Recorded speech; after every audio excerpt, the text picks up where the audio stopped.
Hola, otro encuentro más en Café con Penalistas. Hoy tenemos una entrevista muy interesante, un encuentro y un diálogo muy interesante que vamos a discurrir con la doctora Karina Chávez. La doctora Karina Chávez es especialista en Derecho Penal, especialista en jóvenes, niños, adolescentes. Es su especialidad en ese aspecto, podría decir que ya está a nivel internacional, porque siempre la veo por Zoom hablando con México, Estados Unidos, Europa. O sea, es nuestra representante en este discurso muy importante que hoy tiene el tema de la defensa, la protección de los jóvenes, niños, adolescentes. Aquí, ante todo, Karina, muchas gracias por tu tiempo, gracias por brindarnos tu conocimiento que vas a desarrollar en el día de hoy.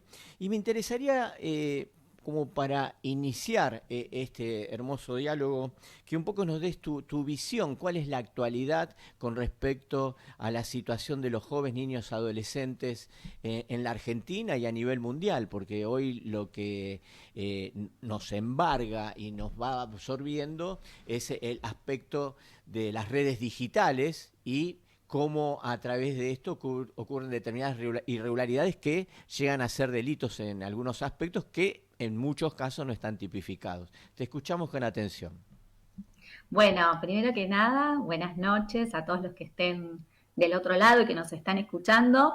Y nuevamente gracias por este nuevo espacio, Augusto. Vos sabés que yo te estimo mucho y me gusta este espacio porque siempre digo que la difusión y el poder intercambiar opiniones y charlar sobre determinados temas nos ayuda no solo a los penalistas o a los abogados en general, sino cualquier persona que está por ahí en internet escuchando esta charla con penalistas, la importancia, ¿no?, de la protección de los niños, niñas y adolescentes. Y es súper interesante lo que decís, porque, a ver, ¿qué pasa con el entorno digital, ¿no? Esto de cómo protegemos a los niños. Y bueno, justamente el Comité de los Derechos del Niño estaba preocupado por esta situación y mirá vos, ya en pandemia estaba muy preocupado, ¿no? Acordate que muchos niños, y sobre todo en nuestro país, que sufrimos, digamos, un encierro importante, estos algunos delitos y algunas figuras que no son delitos, que no están incluidas en el Código Penal, cómo profundizaron, cómo hicieron estragos psíquicamente en muchos niños. Por eso el comité se preocupó por esto y emitió una observación general, ¿no? La observación general 25 que habla de esto justamente, de la protección de los niños, niños y adolescentes, el entorno digital. Y la va a emitir en el año 2021. Y fíjate qué interesante, porque esta observación tuvo la ayuda o la opinión se recogió de más de 700 niños en los diferentes países que han ratificado la Convención de los Derechos del Niño. Y vos verás, pero ¿por qué se les preguntó a los niños? Y bueno, qué mejores los protagonistas que nos dijeran cuáles eran sus preocupaciones, qué beneficios veían en la red, qué riesgos veían en la red, para que de alguna manera fuera volcado en esta observación general. Debemos aclarar, antes que nada, qué significa una observación general, porque aquellos que no son especialistas en niños, niñas y adolescentes pueden no entenderlo. Es un documento que sirve para la correcta interpretación y aplicación de los derechos de los niños, niñas, adolescentes en cuanto a la convención, para que ese Estado parte lo sepa.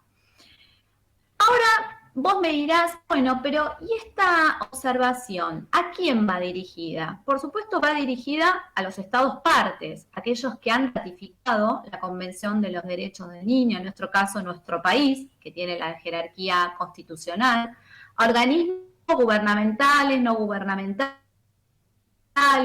a medios de comunicación, a instituciones educativas, a la sociedad civil en general, ¿no? Y acá prestamos atención a los referentes de los niños, niños y adolescentes y también a todo lo que tenga que ver las instituciones educativas. ¿Y pero qué buscaba, digamos, el Comité de los Derechos del Niño a establecer esto? Bueno, darle una herramienta a ese país para que pueda manejarse en cuanto a la aplicación de los derechos de los niños. Así como debe todo Estado parte aplicar los derechos de los niños en el mundo real, le enseña a través de esta herramienta cómo debe manejarse ese Estado parte en el mundo digital. Es decir, vos sabés que los niños, niñas y adolescentes son sujetos de derecho y que ellos se encargan de su protección, de su vigilancia, deben velar por eso, de sus derechos. Pero ¿cómo hacerlo en el entorno digital, ¿no? ¿Cómo hacerlo frente a los riesgos que pueden surgir? Bueno, esto es una herramienta suficiente para que el Estado parte pueda moverse y proteger dentro de ese entorno a los niños. Y tiene 4 principios súper importantes. La no discriminación, ¿no? Esto de que todo niño, niño, adolescente va a poder ingresar a ese entorno digital sin discriminación. No importa la nacionalidad, el idioma, el sexo, todo niño tiene que tener la oportunidad de poder acceder a ese entorno digital. ¿Para qué? Y porque él es un participante activo, así como lo es en el mundo real, también tiene que ser en el entorno digital. Esto de tener la oportunidad de participar, de ser oído en ese entorno digital. Y además de que lo que tenga para decir ese niño y que involucre su interés, tenga también sido en cuenta, ¿no? Pero, a ver, ¿cómo ingresa un niño al entorno digital? Es como en el mundo real. Nosotros a nuestros hijos, desde que son chicos, les enseñamos a leer, a escribir, las normas, las reglas. Esto es la alfabetización. Y acá es donde, digamos, viene la gran responsabilidad de los padres, ¿no? Que tienen que alfabetizarlos digitalmente. Pero para eso también es necesario que los padres nos involucremos, ¿no? Yo sé que a muchos quizás no les gusta el tema de la tecnología, pero a veces es necesario tomar conocimiento acerca de todo lo que acontece en el entorno digital de nuestros hijos o de nuestros alumnos, porque es importante involucrarnos. No podemos explicarle a alguien sobre un riesgo en el entorno digital si nosotros primero no nos capacitamos como adultos y no nos involucramos en la protección de esos niños en ese entorno digital. Pero ¿sabes otra cosa interesante que dice la observación? El tema del derecho a la vida y la supervivencia, ¿no? Dice, presten atención que los niños, niñas, adolescentes, no estén muchas horas frente a la pantalla. O sea, que sea lo necesario quizás para una actividad recreativa o educativa, pero que no sustituyan, digamos, el crear o generar relaciones sociales con sus pares o con otros adultos en el mundo real. Esto es, no a la sobreexposición de las pantallas, ya sean computadoras, en distintos dispositivos, tablets, celulares. ¿Por qué? Porque dice, es parte del desarrollo de los niños que puedan intercambiar, que tengan habilidades sociales en el mundo real. Esto de que no vivan de la pantalla. Vos recordarás, Augusto, hace poco, un chico en Estados Unidos, que ya era adulto, más o menos, a ver, creo que tenía unos 20 y pico de años, que había establecido una relación con lo que él llamaba su novia, que estaba creada por la inteligencia artificial. Vos fijate lo peligroso. Y cuando la máquina, o sea, él por un momento se sentía contenido, porque esa máquina le respondía todo lo que él necesitaba día a día, ¿no? No solo en el aspecto de lo social, sino también de lo educativo. Pero un día la máquina le dejó de contestar o le contestó de una manera que él no la sintió familiar o no la sintió contenedora, y este chico cayó en un pozo depresivo y luego llegó a un suicidio. Por eso es tan importante, a ver, ¿está bueno que ingresen a las pantallas? Sí. ¿Están buenos que socialicen en las pantallas? Sí, con los cuidados que ahora vamos a hablar. Pero no sustituir el mundo real. Esto de generar y crear relaciones en el mundo real. Sí, Karina, ahí te interrumpo un instante para esto, así un poco para hacer el resumen de esta interesante parte. Nos has dicho que a partir de esta observación es que los menores son sujetos de derechos. O sea, para que quede bien ese concepto, ¿qué implica ser sujeto de derecho y no objeto de derecho como históricamente fueron tomados los menores buena parte de la historia, ¿no? Así que es importante que quede clarísimo ese concepto. Lo has manifestado, pero quiero que quede ya firme ese concepto para quienes hoy nos ven. Bueno, como vos decís, anteriormente, antes de la Convención de los Derechos del Niño, y también nuestra ley local, la 26061, que habla de la protección integral de los derechos del niño, los niños eran objeto de derecho. ¿Qué significa ser objeto de derecho? Bueno, que el adulto, la injerencia del Estado. El Estado decidía qué sí y qué no sin preguntarle al niño, sin oírlo, ¿no? Sin concretar esa escucha que siempre digo que tiene que ser una escucha activa. Esto no de simplemente oír. Oír es escuchar con atención. Bueno, antes de la llegada del paradigma, como digo, es un cambio de paradigma. Dejamos al niño que era objeto, aquel que no escuchábamos y que decidíamos los adultos por él, que sí y que no, y a partir de la convención, este nuevo paradigma de la protección integral de derechos, donde ellos son sujetos de derecho. ¿Qué significa esto? Cada vez que vamos, más allá de hacer valer todos los derechos que contiene la convención, que es un verdadero catálogo, aquel Tratado de Derechos Humanos, la importancia de oír a un niño.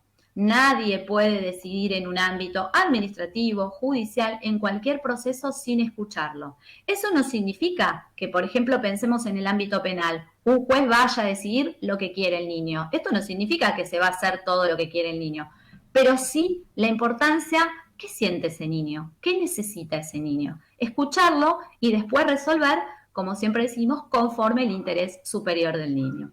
Esto es muy interesante. Bueno, así como son sujetos de derecho en el mundo real, en el mundo digital o en este entorno digital también lo son. Y juegan todos los mismos derechos que antes decíamos.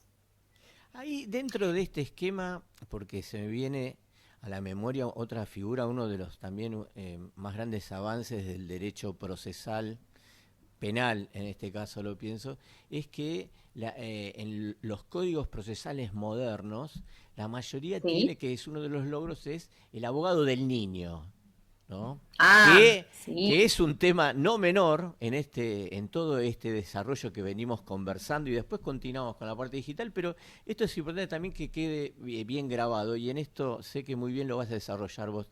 El abogado del niño, que dentro del esquema judicial ha tenido una aceptación renuente, pero que se terminó de imponer, ¿no? Entonces, Sí. ¿qué implica el abogado del niño, Karina? Bueno, ese es otro derecho que tiene el niño, ¿no? De elegir su representante especializado. Y así también lo indica esta ley 26061. Porque, ¿sabes qué? Mucha gente piensa, supongamos, no solo cuando un niño es infractor a la ley penal, sino también cuando es víctima. Bueno, en el caso de las víctimas, si los papás tienen abogados querellantes, o en el caso de la provincia, Particular damnificado. particular damnificado, no recordaba bien el nombre, dice, bueno, listo, entonces si está patrocinado por los padres, no, momentito. Y aquí juega otra cuestión interesante de los niños, la autonomía progresiva.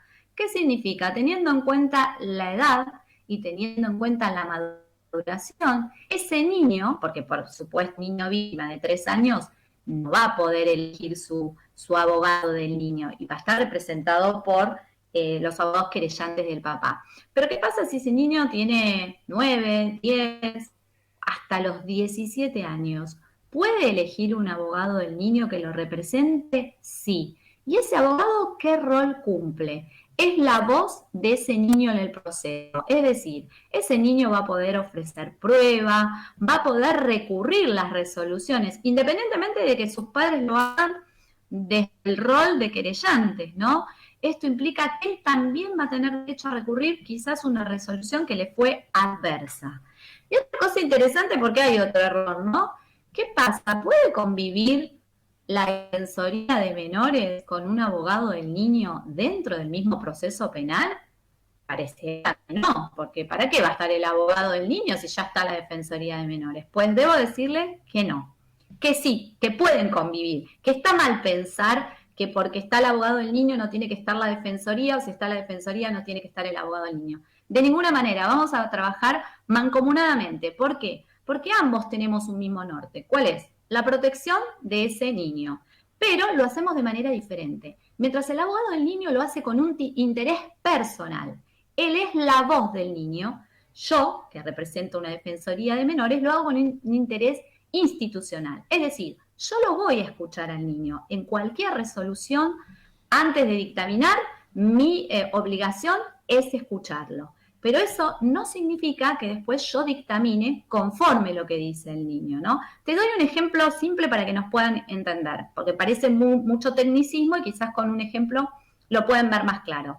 ¿Qué pasa si un niño es un infractor? Pensemos en un niño que ha cometido un robo a los 16 años y está en un centro de régimen cerrado, en un instituto privado de su libertad. Entonces, yo voy a visitarlo a ese niño y ese niño me pide su libertad. Perfecto, yo me llevo su moción de que quiere volver, retornar a su casa. A su vez, supongamos que ese niño también elige tener un abogado del niño especializado, más allá de que también va a tener un abogado técnico. Bueno, yo vuelvo a la defensoría, pero también miro la sugerencia del lugar que lo tiene alojado.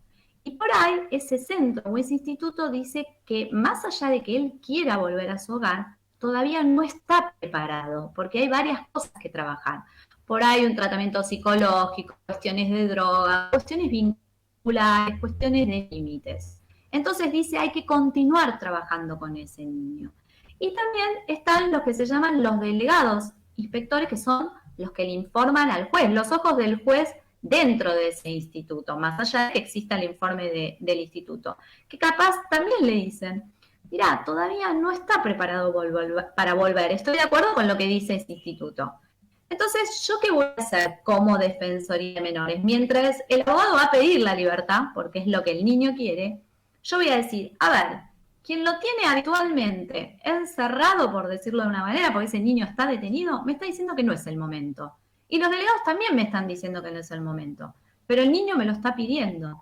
Y obviamente todo niño te va a pedir la libertad. A nadie le gusta estar encerrado. Pero yo, en ese interés institucional, le voy a decir al juez, está haciendo las cosas bien, está evolucionando. Y más allá que él me pide la libertad, quizás debemos esperar un poco más. Pero ojo, ese esperar un poco más es el periodo más breve que proceda, como la misma convención lo dice. ¿Por qué? Porque la detención siempre tiene que ser, vos lo sabés, Augusto, la última ratio. Y esperamos un poco más. ¿Ven lo que les quiero decir? Mientras ese abogado del niño en ese proceso por ahí puede decir libertad ya, yo voy a decir todavía no. Porque los que están trabajando con él en ese encierro me dicen que no es el momento. Y quizás si le damos la libertad, ¿qué puede ocurrir? Puede ocurrir que este chico vuelva a caer en la droga, no vaya al espacio terapéutico que está haciendo o vuelva a estar en situación de calle. Entonces, habremos fracasado en esa protección del niño. Por eso digo, ¿hay que escuchar a los niños? Sí, pero siempre resolviendo teniendo en cuenta su interés superior. En este caso que nos estás relatando es, aunque el defensor del niño esté abogando por la inmediata libertad del menor. Exacto, porque el juez no va a tener en cuenta solo lo que dice el niño. El juez se va a alimentar, por de alguna manera decirlo, o recrear a través de esos informes. Él es fundamental que quien está trabajando, un psicólogo, un trabajador social, las entrevistas con los padres o con los referentes que se acercan a ese lugar donde está alojado, diga si es conveniente o no. Ningún juez va a alargar a un niño o va a hacer que recupere su libertad si el mismo centro que lo aloja y que lo está controlando y le está haciendo el seguimiento durante las 24 horas dice que todavía no es el momento. Porque Claro, si no sería devolverlo a la calle, a la afuera, para que quizás vuelva a cometer un delito. Pero eso no significa que como defensoría no estemos atrás y atentos, que en el mínimo momento, cuando esté cumplimentado ese continuar trabajando, seremos los primeros en pedir la libertad de ese niño. Perfecto. Más que aclarado el tema, pero valía realmente hacer este tipo de aclaraciones porque hay un desconocimiento un poco general en ese aspecto. Esa es una realidad y te agradezco que nos detengamos un momento ante el desarrollo de la exposición que nos estás realizando. Ahora, volviendo hacia los niños jóvenes en el mundo digital, vos, ¿qué considerás que deben ser las precauciones, las recomendaciones que nos haces para los padres para con esos jóvenes adolescentes en el mundo digital? Bueno, mirá, lo primero que me parece es esto, ¿qué significa esto cuando digo alfabetizar, no? Cualquier tipo de referente, madre, padre, tío, a quien esté digamos, bajo qué responsabilidad parental esté ese niño. Lo importante es el tema de explicarle la creación de la huella digital.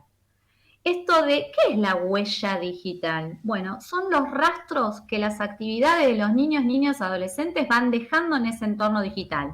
¿Y cómo lo hacen? Bueno, a través de subir una foto, por ejemplo, pensemos en las redes sociales, subir una foto, subir un video, subir una publicación, todo eso hace a que va construyendo una huella digital.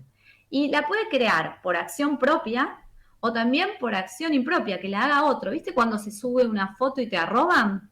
Sí. Vos no participaste en eso, estuviste en la foto, pero no la subiste vos, la subió otro y te arrobó. Eso hace que otro que esté mirando esa foto diga, ay, a ver, ¿quién es esto? Arroba Karina Chat, voy a ir a ver su perfil.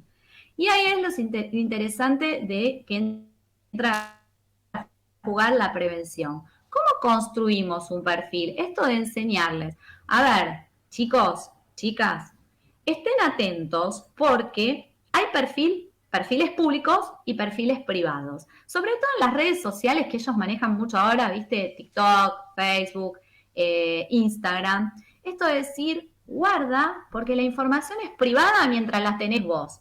Pero un momento que la compartiste en un perfil público, ya no es más tuya. Aunque te arrepientas. Suponete que ahora yo subo una foto y a los 5 minutos me arrepentí y la bajé. Pues ya perdí. ¿Por qué? Porque si la subí en un perfil público y alguien la guardó, la descargó o la compartió y la viralizó, ya pertenece al entorno digital, ya no es mío. Entonces, esto hace al derecho a la intimidad, ¿no? Esto de explicarle bien a los niños cómo construir un perfil, esto de la huella digital, esto de que hay, a ver, listas de mejores amigos. Vos tenés que saber elegir con quién compartir y con quién no la información. Y esto hace a la concientización. Cada vez que vos subís algo a través de un perfil público, estás marcando, te estás presentando, delimitando como si fuera una suerte de CV, de currículum en internet, en la red. ¿Por qué? Porque vos estás contando qué te gusta, dónde vas a bailar, a qué colegio vas, quiénes son tus amigos, quiénes son tus padres, dónde te gusta vacacionar. En un momento te pueden sacar inmediatamente dónde vivís, quién sos, qué te gusta, qué no. Entonces, depende de vos que los otros se enteren de eso. Por eso, concientizar en cuanto a la construcción de esto. ¿Y sabes qué otra cosa interesante? También el tema de la ciudadanía digital, ¿no? Enseñarle a los niños la importancia, así como debemos ser respetuosos en el mundo real, también debemos convivir con paz, ser respetuosos y colaborar en las redes. ¿Qué significa esto? Somos niños, somos sujetos participantes, receptores de información y, como dice UNESCO, somos actores activos. ¿Qué significa esto? A ver, cuando me relaciono con otro, tengo que hacerlo desde la empatía, desde el respeto, de la colaboración. ¿Qué busca el Comité de los Derechos del Niño? Que practiquemos, que le hagamos entender a los niños que tienen que practicar la empatía también en el entorno digital. Esto de no esconderse o crear un perfil falso para hacer daño a otro niño. Esto no está bien, porque ¿sabes qué pasa, Augusto? Muchas veces se piensa que como es en el entorno digital, el daño parece pequeño. Y la verdad que es exponencial. ¿Por qué? Porque en el momento que yo burlé a alguien a través de la creación de un meme y lo compartí, y ese otro lo compartió a otro, ese daño a ese niño se volvió exponencial.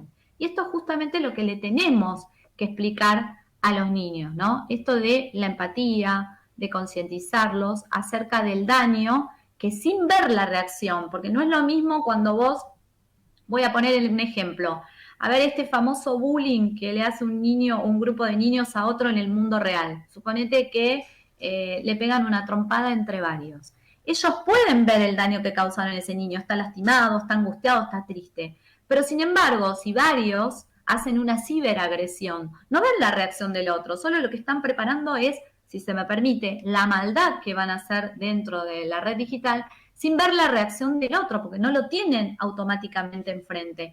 Y se sigue arrastrando ese daño por todo el entorno digital. Y ahí viene la gravedad exponencial de ese daño psicológico que se causa a ese niño, ¿no? Sí, eso es muy importante lo que nos decís.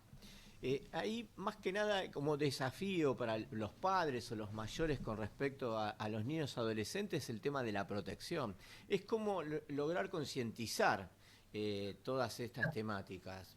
¿Qué es lo que vos le aconsejás a los padres, a los mayores, con respecto a los menores, de cómo manejar el tema de su privacidad, la posibilidad, como bien decís, desde una arroba, perder intimidad? Estas situaciones que se dan mucho más seguido de lo que creemos, ¿no? Hoy se podría decir que es habitual y todos de alguna forma podemos quedar expuestos a esto. Así como padres, ¿qué es lo que aconsejás?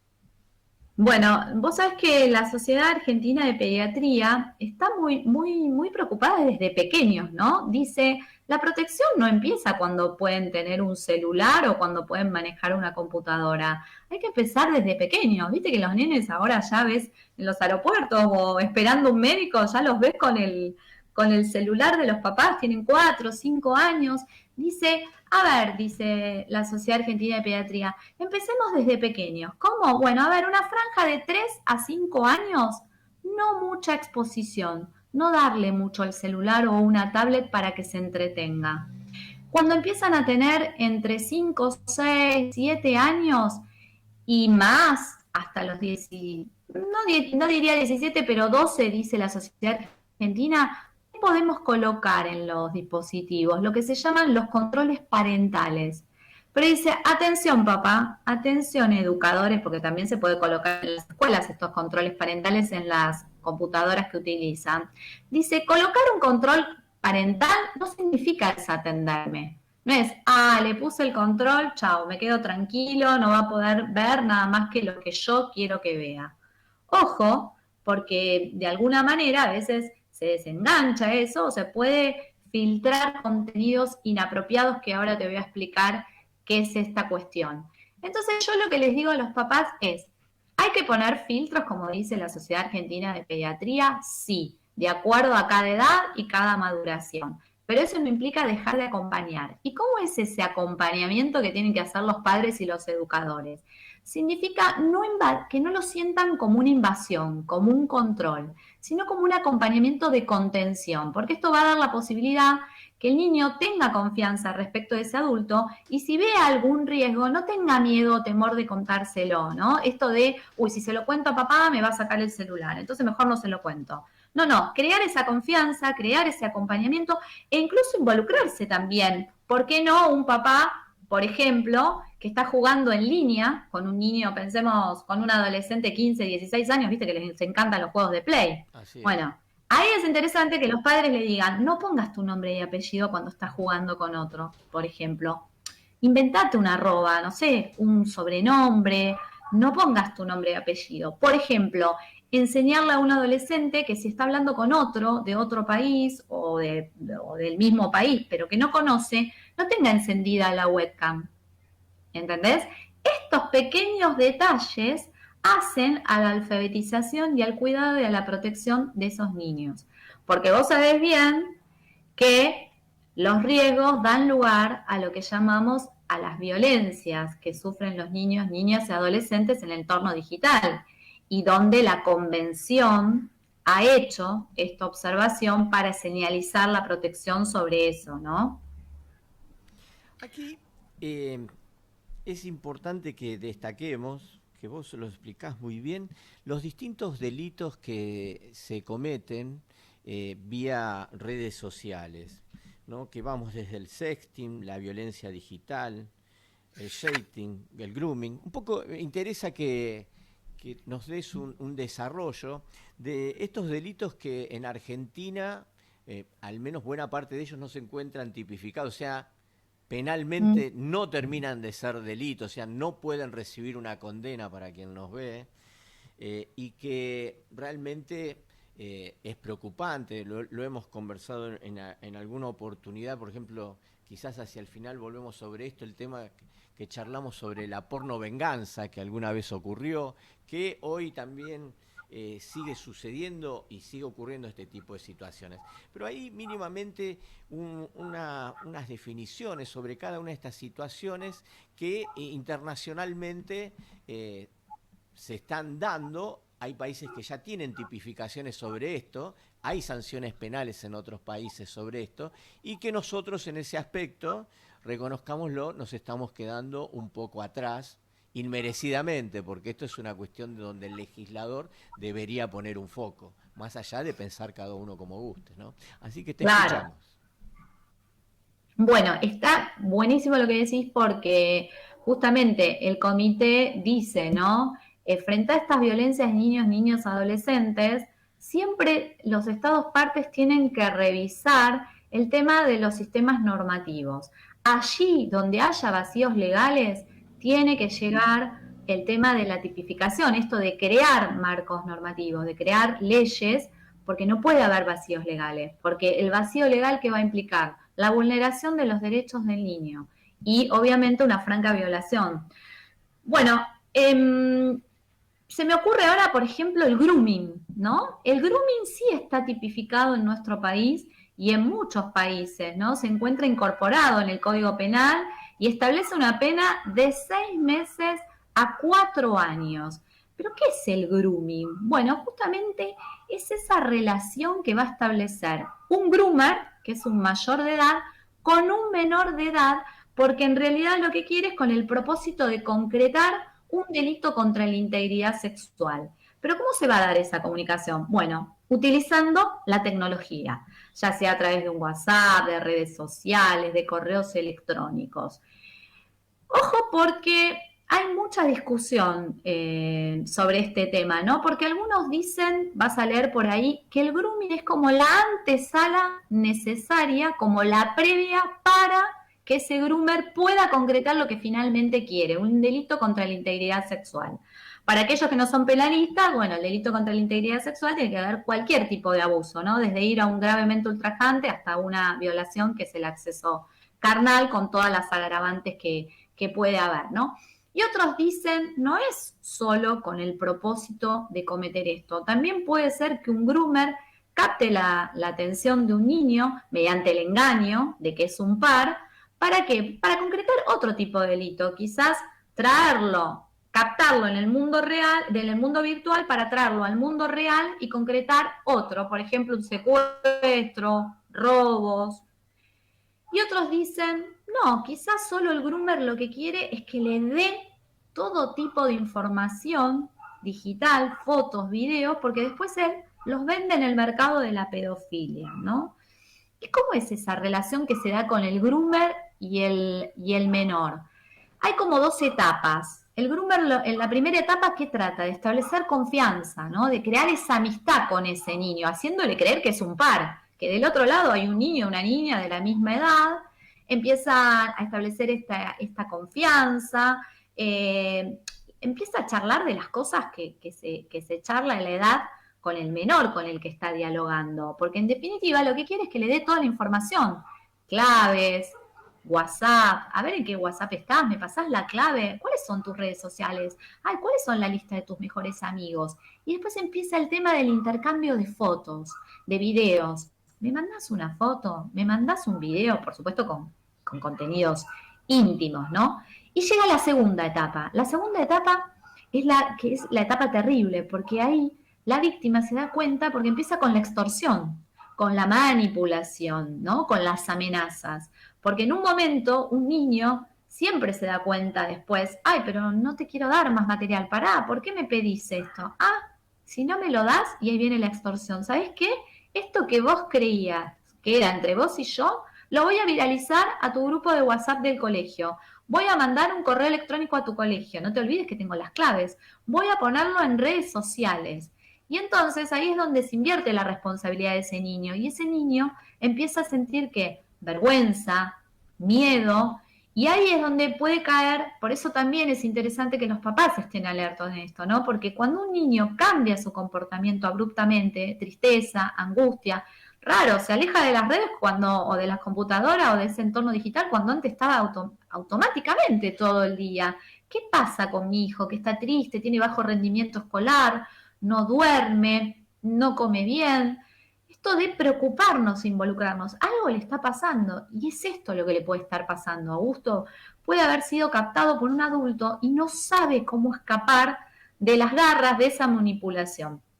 Pero también el colegio acá nos puede ayudar, porque puede ser que los papás directamente esté pasando esto de las conductas disruptivas y no se den cuenta, pero esté sí alertado el colegio de esto, ¿no? Del bajo rendimiento, de que el chico se duerme en las clases. Bueno, ahí inmediatamente los educadores o las instituciones educativas deben dialogar con los padres y transmitirle esta preocupación, porque quizás en forma mancomunada pueden descubrir esto y el niño develar lo que le está pasando, ¿no? Y a partir de ahí darle, porque el ámbito educativo vos sabés que existen protocolos, indicarle a los padres que hay fiscalías especializadas donde pueden realizar las denuncias.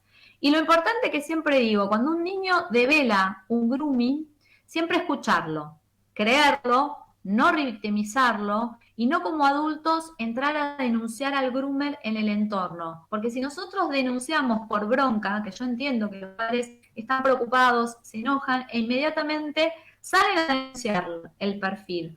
Pues le digo que eso está mal, porque están poniendo en alerta a ese groomer para que baje todos sus perfiles, crean nuevos y busquen nuevas víctimas. Inmediatamente lo que hay que hacer también es guardar las capturas. Toda la información que ese groomer le dio al niño, toda la información que el niño le dio al groomer, porque va a ser prueba reconstituida para llevar a la fiscalía, ¿no? E inmediatamente también ayudarlo con un apoyo psicológico por la depresión que se vive, la vergüenza de ese niño si ese material ya fue puesto en redes, para ridiculizarlo, humillarlo. Y lo más importante, cambiar todo tipo de claves, volver a ser un sujeto nuevo dentro del entorno digital, para obviamente tratar de que se deje de viralizar todo ese material que le dio en su momento. Pero también tenemos otra violencia, el ciberbullying o el ciberacoso, el acoso escolar. ¿Viste el bullying que sufren los chicos que tanto se menciona en el mundo real? Bueno, también pasa al ámbito digital. Ese hostigamiento pasa al ámbito, obviamente tiene que ser un hostigamiento que se sostiene en el tiempo, ya sea excluyéndolo del entorno digital o a través de ridiculizarlo, humillarlo, que pase vergüenza, creando memes, mandando correos electrónicos con rumores. Acá el daño, ¿por qué es exponencial? Por la viralización. Quizás ese niño que sufre en el mundo real una agresión dice, bueno, hoy me maltrataron, pero qué suerte, es viernes, no vuelvo hasta el lunes al colegio. No. Lamentablemente, eso que se lleva a cabo en el mundo real, quizás esa ciberagresión sigue el sábado, el domingo, el hostigamiento. El problema es que el ciberacoso o el cyberbullying no es un delito, no está en el Código Penal. Entonces, ¿qué puedo hacer si mi hijo viene y me devela esta cuestión? O vuelvo a decir lo mismo, los papás no nos damos cuenta, o el niño no nos cuenta, pero sí se dieron cuenta en la institución educativa. Bueno, acá hay que hacer un trabajo mancomunado. Al no estar tipificado, no puedo ir a la justicia. A ver, no puedo ir hasta ahí. ¿Por qué? Porque si ese hostigamiento en el entorno digital, también sufre un hostigamiento en el mundo real, que se combinan los dos, vos sabés que contravencional tiene la figura del hostigamiento. Entonces yo podría incluir, incluso si ese hostigamiento llega a agresiones físicas que producen lesiones en nuestros hijos. Entonces podría llegar la manera de ir a contravencional buscando el tema de que se encuadre desde el hostigamiento lo que pasó en el mundo real y que se replica en el entorno digital. Pero lo más importante, me parece a mí, que más allá de buscar una solución, como siempre digo, el derecho penal tiene que ser la última ratio, ¿no? Es tratar de desarticular esta ciberagresión. Y ahí es importante el rol de los padres, de ese niño víctima, de los niños victimarios, del colegio, de trabajar el gabinete psicopedagógico. ¿Por qué pasó esto, no? El tratar de desarticularlo desde ahí, porque vos sabés bien que la Convención y la protección y la Ley de Protección Integral de los Niños dice esto, ¿no? Que los Estados partes tienen que estar atentos de desarticular todo tipo de maltrato psicológico, moral, en contra de la dignidad que puede sufrir un niño. Bueno, si lo está sufriendo en el colegio, esto hay que prestarle atención desarticularlo desde ahí, ¿no? Desde el colegio.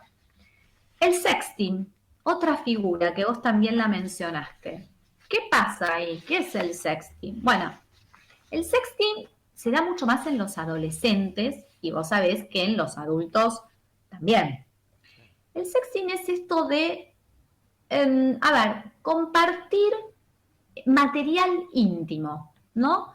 Y acá juega mucho el tema del consentimiento. ¿Por qué es importante en los adolescentes? Explicarle cómo juega el consentimiento.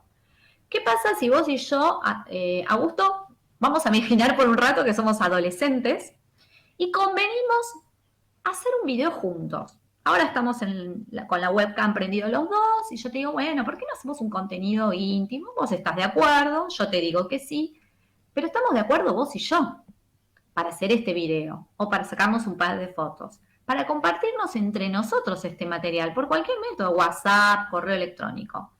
Esto se rompe y se vuelve lo que vos decís, el famoso pornovenganza, que en Italia creo que se llama así, el tema de ¿qué pasa si vos y yo nos peleamos después? Siendo amigos también, no tenemos por qué ser pareja, por ahí queríamos compartir este material íntimo entre nosotros como amigos, amigobios, ponle la etiqueta que vos quieras. Pero nos peleamos y vos, en un acto de despecho, lo subís a las redes. Eso, para mí, ¿qué va a implicar? Una violencia digital. Porque yo lo que te dije es sí entre vos y yo. El compartir una foto, el mandarnos mensajes o videos. Pero nunca te di mi consentimiento para que vos lo compartieras.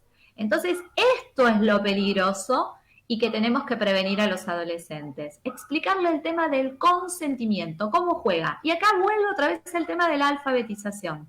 ¿Con quién comparto? ¿Yo le tengo confianza a Augusto de que él no lo va a compartir? Me fijo en el antecedente de mi amigo o de mi amigovio. ¿Ha hecho con otras parejas o con otras amigobias esto?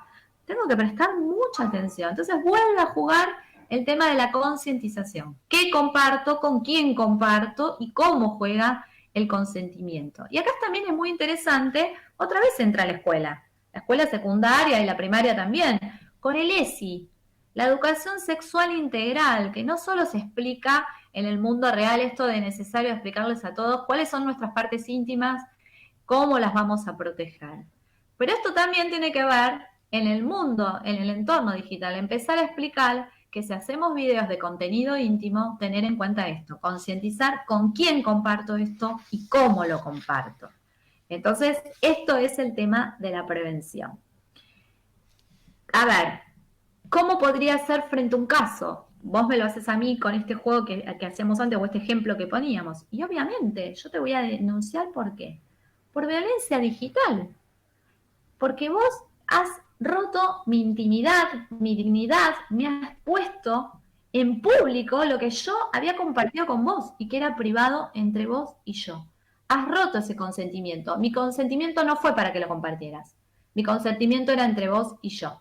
Y vos lo rompiste. Eso es violencia digital. Y puede ir por la gama de la 26485 en el caso de violencia de género. ¿Sí? Ojo, también puede cumplir al revés. No pensemos solo que una mujer, que un hombre despechado publica. También puede ser al revés. Una mujer despechada que suba cuestiones íntimas de un hombre, ¿no? El tema del sharing. ¿Es delito el sharing? No. ¿Y qué es delito el sharing? Bueno, acá la responsabilidad es pura y exclusiva, ahora no de los niños, de los padres. Esto de compartir continuamente la crianza de nuestros hijos, lo vemos sobre todo en los artistas, ¿viste? Que continuamente, el otro día estaba mirando, si se me permite un poco una frivolidad, el tema de Wanda Nara, ¿no? Que está tanto en este momento en boga en línea, ¿no? Estaba con uno de sus hijos, creo que el que tiene 16 o 17 años, y lo estaba filmando y le decía, ¿me dejas que lo suba? Y él le decía, no, mamá, no quiero. Y ella lo subió igual. Entonces, esto es lo que implica el sharing, ¿no? El compartir continuamente los movimientos de nuestros hijos, si van al cine, qué están comiendo, qué les gusta, el partido de fútbol. Y hay que tener cuidado, porque eso puede traer consecuencias a corto, mediano o largo plazo. ¿En qué? Hoy le tomamos una foto a un niño de 7 años en un concert, supongamos, pero en un futuro va a ir a un secundario. Y si esa foto quedó en internet y él es sujeto o víctima del cyberbullying, quizás lo puedan utilizar para crear un meme. Entonces ahí la responsabilidad es de nosotros, ya no de nuestros hijos. ¿Por qué? Porque no escuchamos el que no quería que subiéramos su foto o su video a internet. Por eso tanto la importancia, son sujetos de derecho, y si nos dicen que no quieren, no quieren, y lo tenemos que respetar. Y bueno, a veces pasa que los padres no respetan esto. Y por último, y que me parece que creo que vos lo mencionaste al principio de nuestra charla, el tema de las deepfakes, ¿no? Esto que tanto mencionan, las deepfakes. ¿Qué son las deepfakes?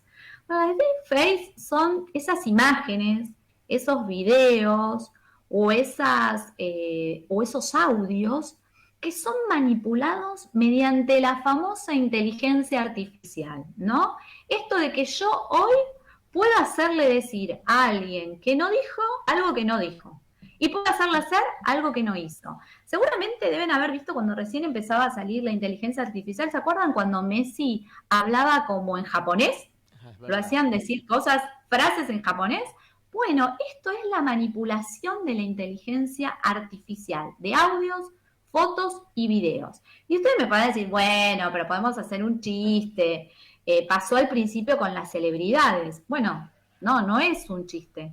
Es muy peligroso esto. Y quiero decirte que el único país que hasta ahora tiene una legislación específica y castiga con pena es China.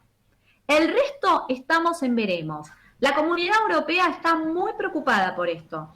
Ha hecho un proyecto, incluso de decir que las deepfakes sexuales que se crean en torno a los niños, adolescentes, tiene que ser, digamos, comparado, tomado como si fuera una explotación sexual, castigado penalmente como una explotación sexual.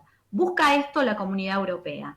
En el caso de Estados Unidos reconoce que hay un vacío legal. Mirá, ellos que son tan reglamentaristas de todo, dice, sí hay un vacío legal. Es necesario crear leyes, pero momento.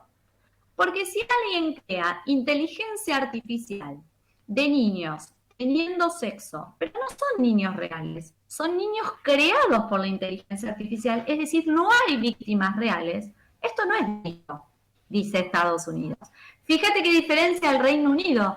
Hace poco aplicó una condena de 18 años a un hombre que creaba con inteligencia artificial, es decir, sin que haya víctimas físicas reales, sino que las creaba mediante manipulación, y sin embargo fue condenado a 18 años de prisión, porque esto en el Reino Unido fue tomado como crear y distribución de material pornográfico de niños y adolescentes, es decir, castigado por la explotación sexual, sin que haya una víctima real.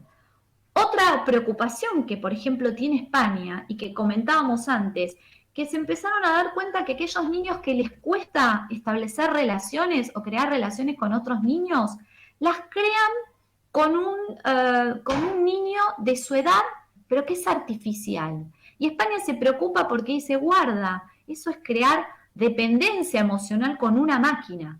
Y esto no lo podemos permitir. Tenemos que tratar de buscar tratamientos adecuados para que ese niño pueda establecer talleres de habilidades sociales con otros pares. No dependa de una máquina, porque va a pasar lo que le pasó a este chico en Estados Unidos, que tenía 19, 20 años con su novia de inteligencia artificial, que terminó suicidándose el día que la máquina no le dijo lo que él quería escuchar. Y recientemente, te voy a comentar, México, mi querido México, que tanto lo quiero, hay una legisladora que lleva mi mismo apellido, Chávez, que vos sabés que una persona que hace caricaturas puso la cara de ella en un cuerpo desnudo, en un cuerpo creado por la inteligencia artificial.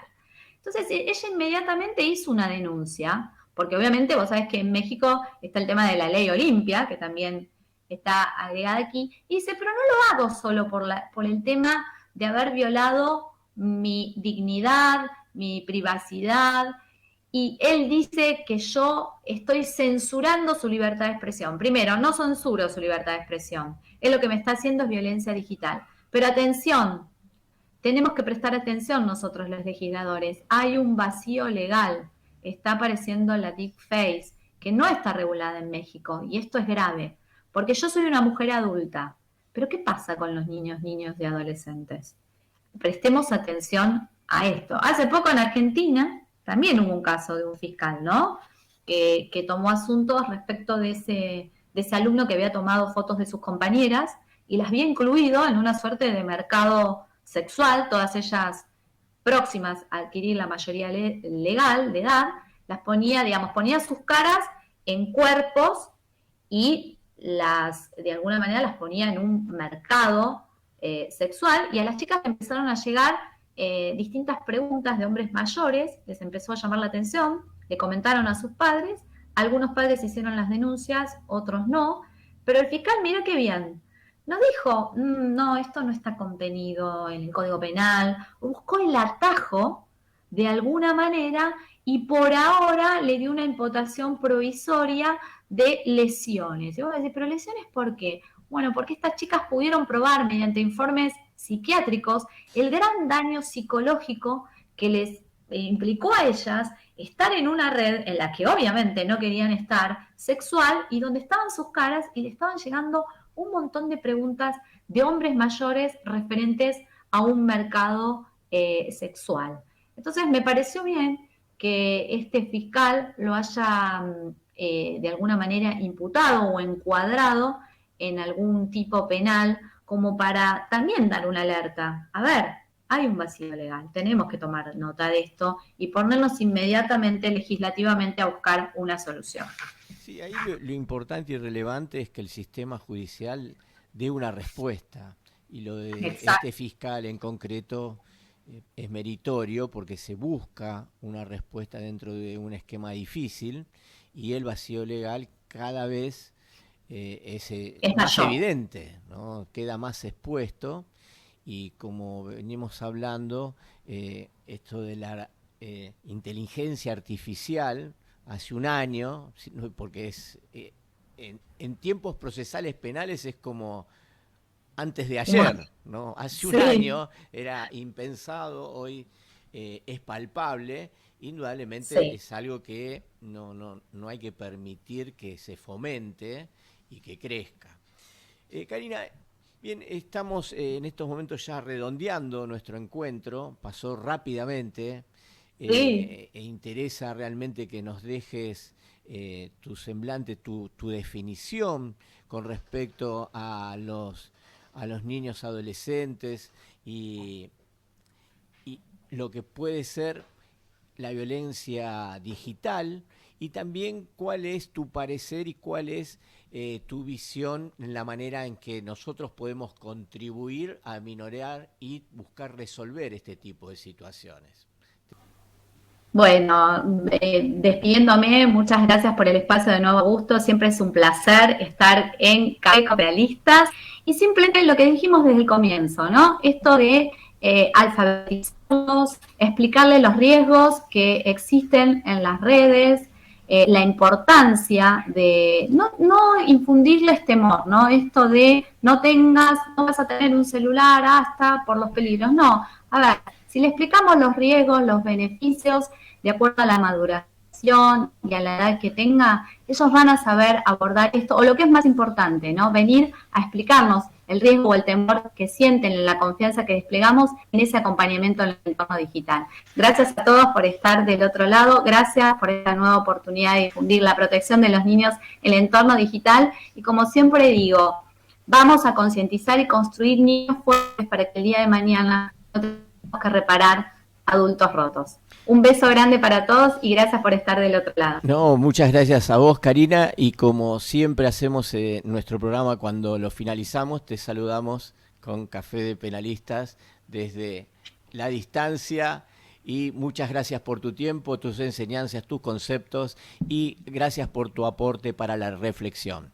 Así, con la visita distinguida de la doctora Karina Chávez, hemos finalizado otra emisión más de Café con Penalistas. Hasta el próximo encuentro, y muchas gracias, Karina Chávez, por dispensarnos todo tu conocimiento. Gracias.